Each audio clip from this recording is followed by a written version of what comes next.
Boa noite mais uma vez a vocês.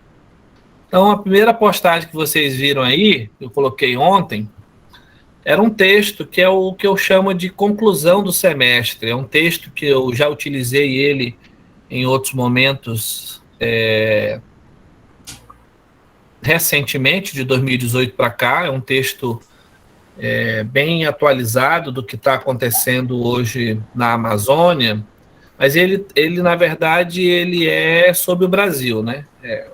O Leonardo Boff publicou esse livro em 2018, chamado Brasil, Concluir a Refundação ou Prolongar a Dependência. Então tem diversos capítulos.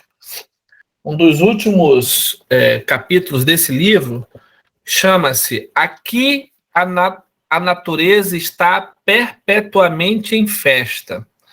Uma biocivilização. Ele está falando, ele expressou o seu capítulo nesse título, mas em linhas gerais ele está falando da Amazônia.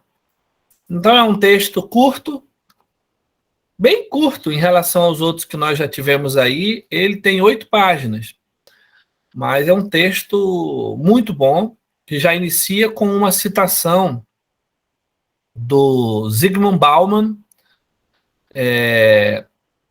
sobre a advertência do cuidado de que nós, tanto tempo, né, tantas vezes ouvimos falar sobre a relação do cuidado com a Amazônia, com o meio ambiente, e logo na primeira página tem uma sentença, antes da citação do Bauman, morreu em 2017, que a economia e a política hão de estar a serviço da manutenção da vida. Então, essa frase, eu vou já voltar para o texto, mas é uma frase que entrega o sentido do texto, tá?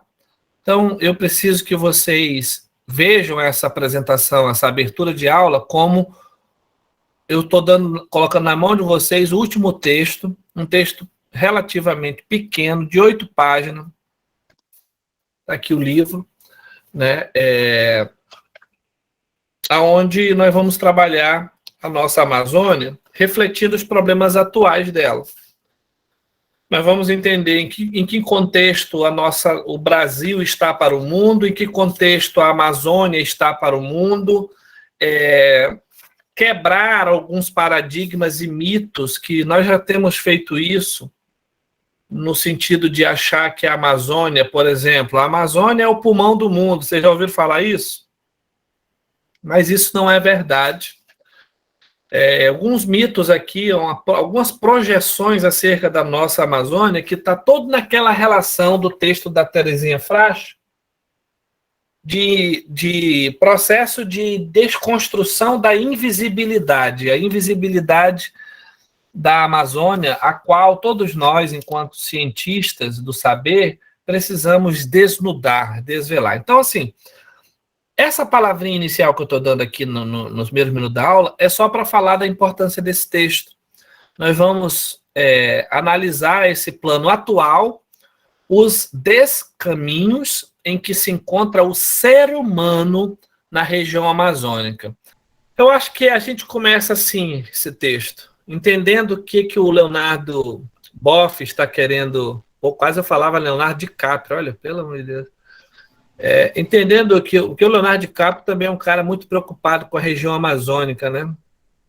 Enfim, o Leonardo Boff está falando que a civilização mundial será, então, uma biocivilização cuja centralidade reside na natureza, a vida em suas formas mais diferenciadas.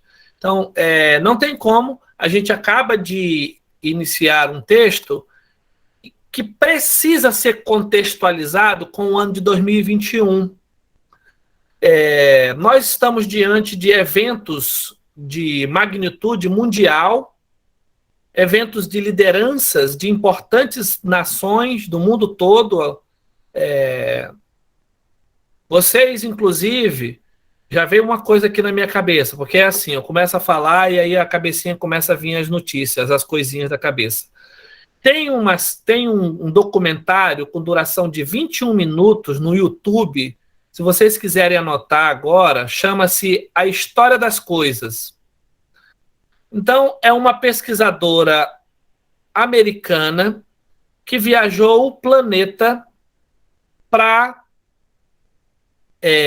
entender como que os Estados Unidos da América, quer dizer, como que os Estados Unidos da América, que é o país dela, controla o mundo. Tem até um livro aqui do Noam Chomsky, que eu comprei também para continuar a leitura. Vocês estão vendo aí? Quem manda no mundo? Basicamente é essa a pergunta que ela quer. Por que os Estados Unidos da América têm essa hegemonia? Isso aconteceu desde a Primeira Guerra Mundial, né? Ao final da Primeira Guerra Mundial. E ela é um vídeo super animado, chama-se História das Coisas, e ela está falando como é que funciona esse processo de exploração dos recursos da Terra.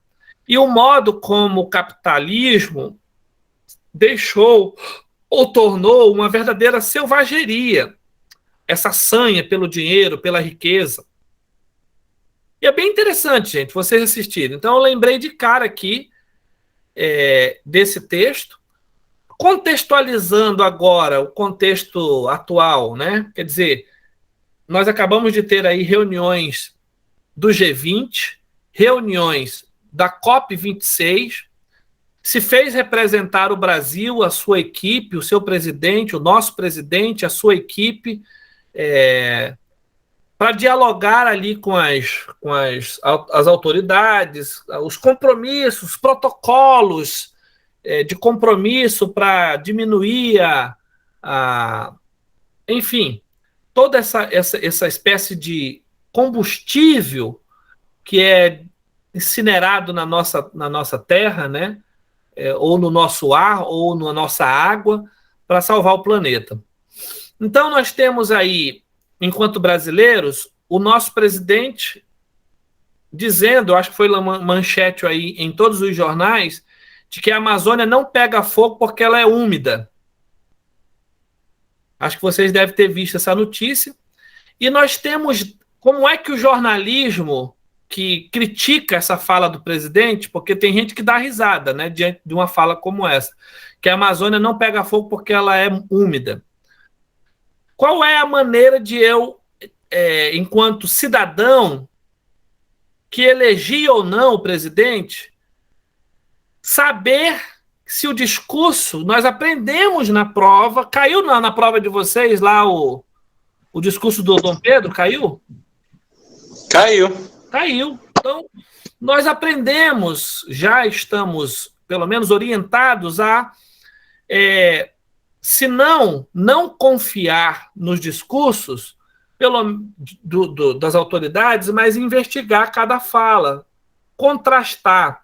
Então, aquilo que eu fiz na sala de aula, que eu levei o texto lá da pesquisadora, que foi atrás de saber como é que viviam os amazonenses, na mesma época que o jornal Estrela do Amazonas dizia que o Amazonas estava muito bem, papapá. Como é que a gente tem que fazer? Bem, o presidente foi lá, discursou, falou que a Amazônia não pega fogo e de que as críticas em relação à destruição da Amazônia acho que ele usou esse termo, não são justas.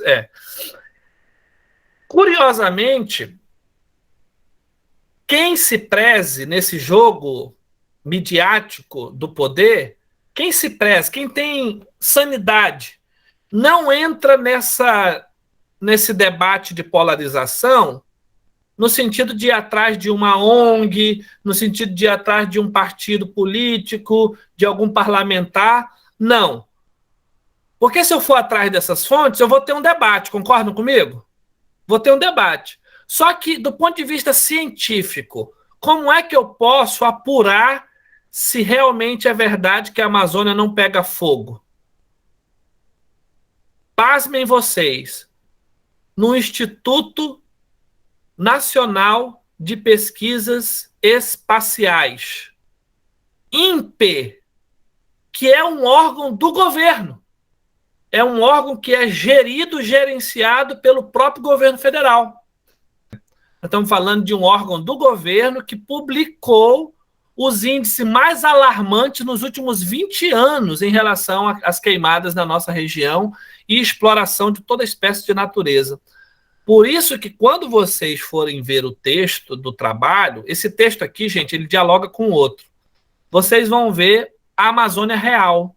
Vocês vão ver o que está acontecendo lá que a gente não dá para o jornalista mostrar quando ele está dando a notícia. Ele mostra lá uma informação, mas é de alguém que visitou esses locais, alguém que entrevistou as pessoas, alguém que fez campo, que fez...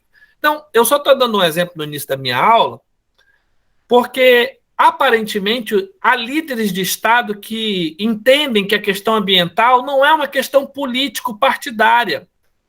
Não deveria ser uma questão de orientação A, B, C ou D, mas deveria ser um problema de Estado, não um problema político. Quando eu falo que é um problema de Estado, eu estou dizendo o seguinte: não importa o governo que esteja, todo mundo tem que tratar com seriedade esse tema. Vocês estão entendendo? Sim ou não? Um feedback. É o nosso sonho enquanto educadores que temas como saúde, como meio ambiente, quem dera a educação também entrasse nesse rol, não fosse tema de orientação político-partidária, mas que fosse tema de Estado, né? Quer dizer, investimentos nessas áreas, né? Sem nenhum tipo de reservas, né?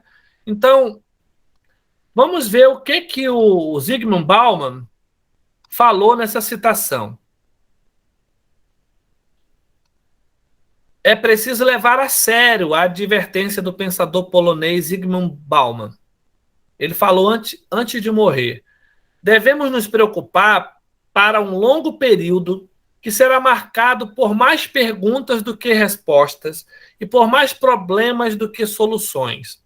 Estamos, mais do que nunca antes na história, em uma situação de verdadeiro dilema. Ou nos damos as mãos uns aos outros, ou nos juntamos ao nosso cortejo, ao cortejo fúnebre do nosso próprio enterro em uma mesma e colossal vala comum. Quem é que pode traduzir o que ele quis dizer, pessoal? Numa frase, quem pode traduzir? Ou a gente se une ou a gente já era. Ou a gente morre, ou todo mundo vai morrer. A saúde, todas as secretarias de saúde dos municípios, dos mais de 5 mil e poucos municípios do Brasil, todos os secretários de Estado de saúde dos estados do Brasil, toda a pasta do Ministério da Saúde, todo mundo numa única direção: salvar vidas. Não foi isso que aconteceu. Foi um caos que nós vimos muitos amigos, parentes partirem, porque a política mata quando você não usa ela para o bem comum. Então, está na mão dos nossos governantes boa parte da desgraça que aconteceu nesse país em relação à Covid. E ainda bem, e está mais do que nunca provado, que a vacina foi fator preponderante para a gente botar a cabeça de fora, levantar a cabeça e voltar à vida. Porque se não fosse... Mas você vê que acolá um ou outro falando contra a vacina, que não pode, que não vai, que não vai. Então, é lamentável isso. A economia política hão de estar a serviço da manutenção da vida. Mas isso aqui é uma frase de alguém que está sonhando. É do Leonardo Boff. Ele está achando que é assim. Ele gostaria que fosse assim. Mas o contrário também é verdade. A economia e a política, se não estiverem em favor da manutenção da vida, elas matam. Elas vão existir para matar. E aí, gente, logo depois no texto, está aparecendo aí para vocês, né? Existe, então, uma descrição muito pormenorizada do país, de que modo o Brasil ocupa esse equilíbrio da terra. Por isso que o primeiro tópico é Brasil, mesa posta para a fome do mundo inteiro. Deixa eu ver o que eu marquei aqui. Primeira frase já é bombástica também, né? Quer dizer, não comemos minério, nem bebemos petróleo. Alimentar-nos-emos com aquilo que a natureza nos oferta de forma orgânica e natural. As terras agricultáveis do Brasil somam 91 milhões de hectares. Isso é um dado da USP. Como dizia Nicholas Georgescu-Hürgen, quase não sai, um dos primeiros nos anos de 1960 a ver a dependência da economia em relação à ecologia. Olha o que ele falou. Um dia a humanidade terá de contabilizar o desenvolvimento com retração econômica. Caso contrário, pereceremos. O Brasil poderá ser a mesa posta para a fome e sede do mundo inteiro, caso assumamos nossa responsabilidade face a toda a humanidade e ao seu futuro. Então, ele vai mostrar aqui alguns dados. Vocês podem ver depois que o Brasil possui entre 15% e 25% de toda a biodiversidade da Terra. É muita coisa, gente. Preste atenção. 25% é um quarto de toda a biodiversidade está na nossa Terra. Então, possuímos 60 mil espécies de plantas, 2,5 milhões de espécies de antrópodos, que significa os insetos, as aranhas, centopeias, 2.000 espécies de peixes, mais de 300 mamíferos, sem falar no número inimaginável de micro-organismos, principais responsáveis pela vitalidade de Gaia e pelo equilíbrio ecológico geral. Então, esse é o nosso país. O Brasil comparece como a potência de água doce, pois aqui detemos 13% de toda a água potável do mundo, perfazendo 5,4 trilhões de metros cúbicos. É mole. Para quem não sabia, é assim que o Brasil é visto. É por isso que ele está falando que o Brasil é a mesa posta para a fome do mundo todo. Aí ele vai começar a descrever alguns dados menores sobre o Amazonas, o rio, né? O rio Amazonas, que é o maior do mundo de extensão, Paraná, Uruguai, enfim, Madeira Mamoré e tudo mais da nossa riqueza, da nossa biodiversidade, que é essencial para qualquer economia. De riqueza, a gente não precisa duvidar, temos e muito. Sem a natureza, não haverá vida.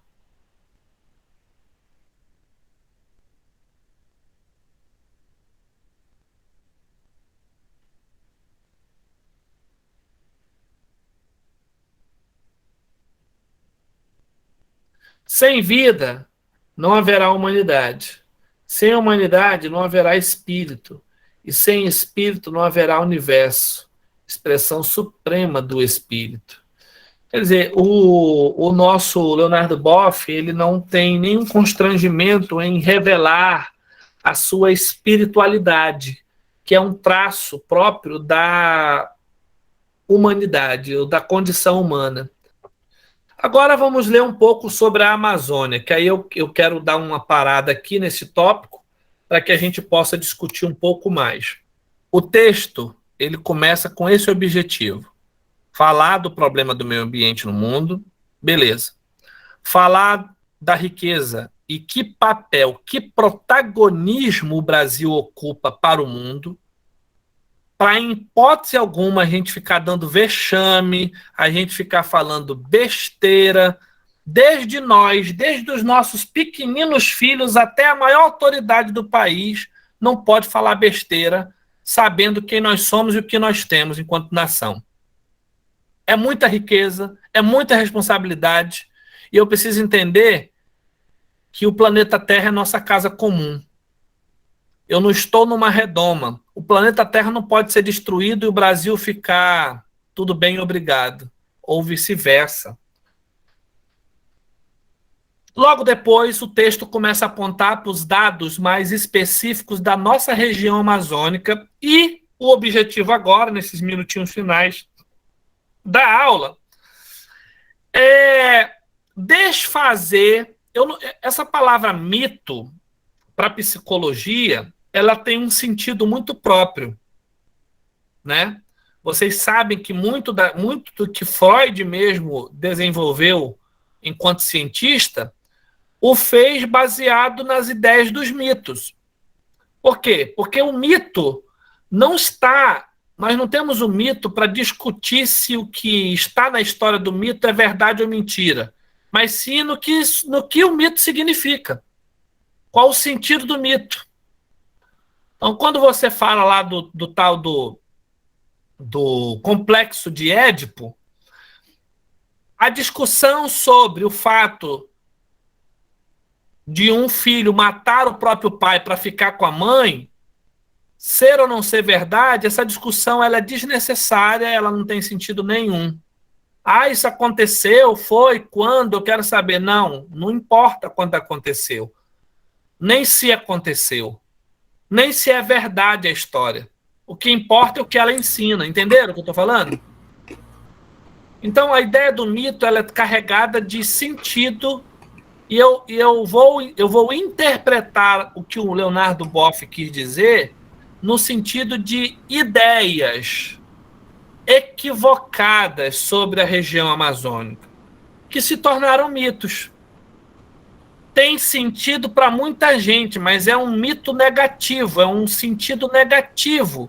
Na verdade, todos os mitos que ele vai alistar aí nessa parte do texto são ideias negativas sobre a nossa região, que vocês já estão atentos e atentas. Então, o que ela leu, a Raquel? Ao desfazer os mitos que cercam a região, cercam a Amazônia, nós também apresentaremos sua riqueza e singularidade. Ou seja, nós destruímos o mito falso para o mito verdadeiro. Ou, não é o mito falso, é o mito negativo para o mito positivo. Porque quando eu construo uma outra ideia sobre aquilo que eu estou desconstruindo, eu posso também entender que eu estou criando um novo paradigma, um novo mito. Os especialistas nos dizem que se trata de um ledo engano. Qual é a base científica para a gente não falar mais que o Amazônia é pulmão do mundo? É que o oxigênio liberado de dia pela fotossíntese das folhas é consumido pelas plantas de noite e pelos demais organismos vivos. Portanto, tudo que ela exala, ela consome de um dia para o outro. O pulmão do mundo não pode ser esse, né? É pulmão só para ela mesma. É para nós que estamos aqui. Por outro lado, é claro que ela funciona como filtro de dióxido de carbono. Ele vai explicar aqui que vai fixar isso no solo, nas árvores. Cada árvore com uma copa de 10 metros de largura emite pelo menos diariamente mais de 300 litros de umidade. É por lá. Aqui, ó, 300 litros de umidade, meu irmão. Que vão trazer as chuvas para o Cerrado, para todo o sul, atingindo até a Argentina. Graças à Amazônia, nós temos um equilíbrio continental, gente. Portanto, a Amazônia é um grande regulador do aquecimento global devido ao dióxido de carbono que ela sequestra, transformando em alimento para as árvores e os solos. Então, aqui ele está argumentando que, olha, tem a sua devida importância, e a sua devida importância não é para o mundo, é para nós, é para a região, é para o continente, entenderam? Para terminar a nossa aula, vocês vão querer ler o resto do texto. Quando vocês descobrem que o segundo mito é imaginar que a Amazônia seria o celeiro do mundo. Então, paramos aqui no segundo mito. O meu propósito hoje era só esse mesmo, gente. Eu alcancei o objetivo.